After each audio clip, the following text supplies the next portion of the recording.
ઘણા લોકો કે અમે આમ કરીએ તેમ કરીએ નહીં, જ્યાં સુધી ભીતરની પવિત્રતા ન આવે ત્યાં સુધી નારાયણ પૂજન ગુણગાન વાત તમે કરો એ ભગવાન સ્વીકારતો નથી. તો આપણા અંતઃકરણ પવિત્ર બને.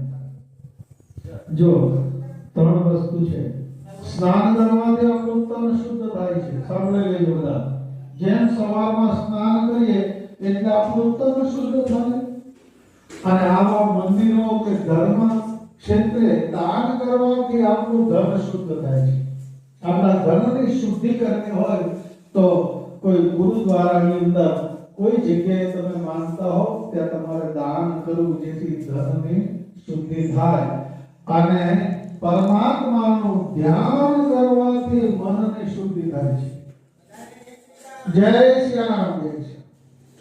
આપણે તનની શુદ્ધિ રાખીએ, ધનની શુદ્ધિ બધું જગ્યા છે. મન એવો પુરુષાણામ કારણંતર મોક્ષયો.